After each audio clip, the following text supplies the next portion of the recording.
As the world watches and listens in horror, the peaceful pro-democracy demonstration in China comes to a violent and bloody end, crushed by waves of Chinese military forces.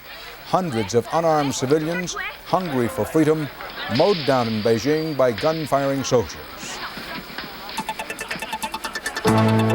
This is a CBS News Special Report. From CBS News headquarters in New York, here is Dan Rather.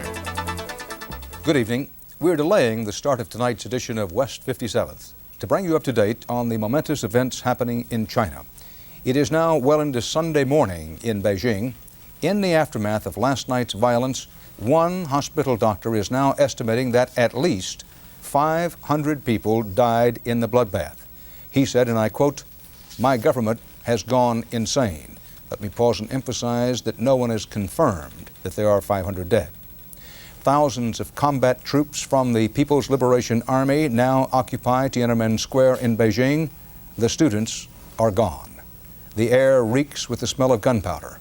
A gray pall of smoke hangs over the square, smoke from the barricades the students had hastily thrown up and then saw destroyed. It all began just before midnight China time this morning, U.S. time. Soldiers from at least 3 different directions cut their way toward Tiananmen Square, firing at those who tried to stop them. A CBS News team was reporting from the square as the Chinese soldiers moved in. 2 of our team's members could not get away. Arrested and taken into custody were correspondent Richard Roth and cameraman Derek Williams, 2 veteran foreign reporters. At this hour, their condition and their whereabouts remain unknown to us. CBS News correspondent John Sheehan, who is our regular posted in Beijing man, has covered the pro-democracy protest from beginning to end. It was after dark when the first military convoys got close to Tiananmen Square. Troops in the city had been building up all day, many of them stymied by the people's barricades.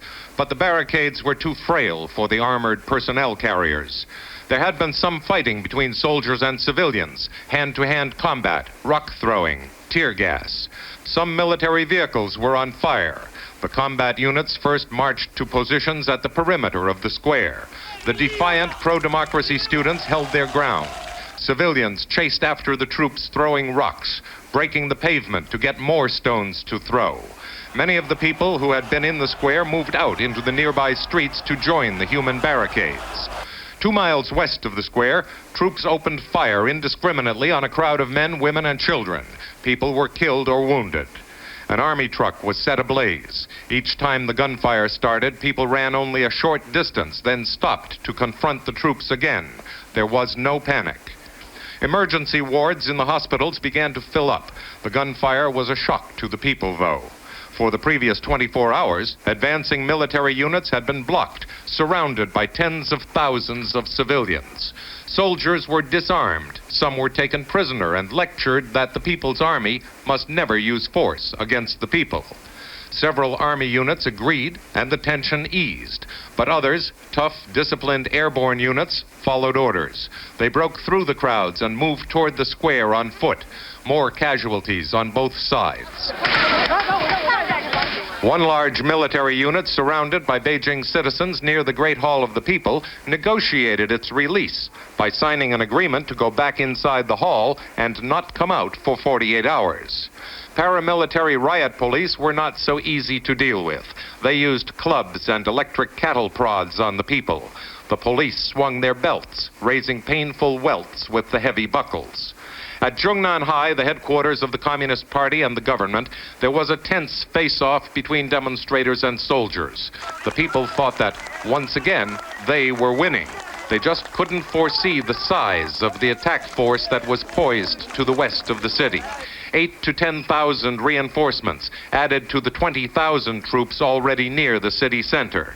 The soldiers advanced, shooting people down as they went. Finally, the students agreed to leave the square in order to stop the bloodshed, but it was tragically too late. When the massacre was over, the army was in control. An announcer on the Radio Beijing International Service added his protest to the anger felt across the Chinese nation. Radio Beijing English Department deeply mourns those died in the tragic incident and appeals to all its listeners to join our protest for the gross violation of human rights and the most barbarous oppression of the people. Dan, the hardliners Deng Xiaoping and Prime Minister Li Peng made good on their threat to crush students and workers who dared to ask for democratic freedoms. But the cost will be high. The historically fraternal relationship between the people and the army is irreparably ruptured. Deng is assured a place in history as the butcher of Chinese youth. A deep cleft has opened between the citizens and the government. For a long time to come, the handful of party leaders could be the despised ruling the unwilling. Dan? Jack, how does this affect the power struggle? Does this mean the power struggle is now over and the Deng Xiaoping hardline faction has won, or does that struggle continue at the top? It means that for the moment the power struggle is over. One of the telling incidents was that after the orders to move on the students were given, Deng Xiaoping and Premier Li Peng sent fraternal greetings to the martial law troops, and they did it through Qin Ji Wei, the defense minister who earlier had been on the side of Zhao Ziang, the moderate. Jack Sheehan in Beijing. Thanks.